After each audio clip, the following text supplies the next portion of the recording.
Assalamualaikum warahmatullahi wabarakatuh.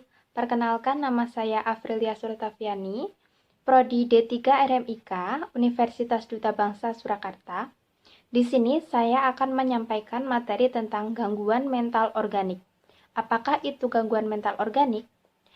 Organic Mental Disorder atau OMD merupakan istilah yang merujuk pada berbagai kondisi yang disebabkan oleh penurunan fungsi otak secara bertahap.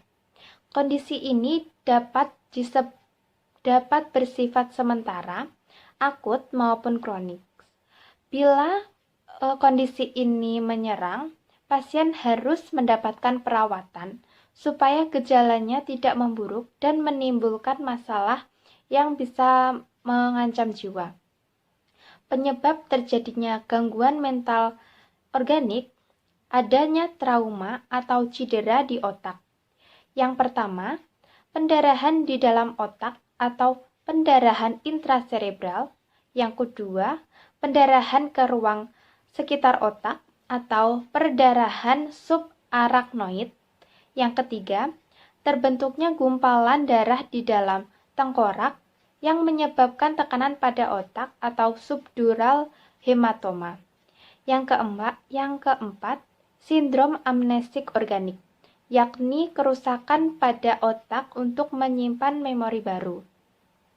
Gangguan degeneratif pada otak. Yang pertama, penyakit demensia atau Alzheimer. Yang kedua, penyakit Huntington dan penyakit Parkinson. Yang ketiga, multiple sclerosis. Kondisi lainnya, yang pertama, rendahnya tingkat oksigen dalam tubuh. Yang kedua, stroke yang bisa meningkatkan resiko demensia. Yang ketiga, gangguan kepribadian dan perilaku. Berbagai gejala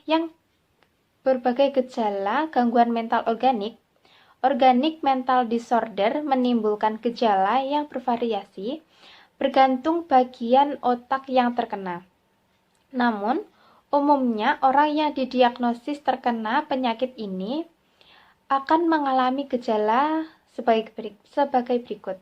Yang pertama, sulit mengingat, mudah bingung, dan kehilangan ingatan jangka pendek atau biasa disebut dengan amnesia. Yang kedua, sulit memahami percakapan, konsentrasi pada sesuatu, penilaian terhadap sesuatu memburuk. Yang ketiga, mudah cemas dan takut. Yang keempat, bermasalah dalam menjaga keseimbangan ketika berdiri ataupun berjalan. Yang keenam, mengalami gangguan penglihatan. Yang ketujuh, sulit mengendalikan gerakan otot tubuh. Yang kedelapan, agresif atau menunjukkan kemarahan yang ekstrim. Bagaimana kondisi ini didiagnosis dan diobati? Gejala dari gangguan mental organik yang muncul pada kondisi lainnya. Untuk menegakkan diagnosis, dokter akan menyarankan pasien untuk menjalani serangkaian tes, seperti tes darah dan pencitraan otak seperti MRI atau CT scan. Setelah diagnosis ditegakkan, dokter akan memberikan perawatan yang sesuai dengan keparahan cedera atau jenis penyakit yang mendasari. Pada beberapa kasus, pasien hanya perlu beristirahat dan minum obat. Namun, ada pula yang perlu menjalani rehabilitasi dan perawatan pendukung seperti terapi.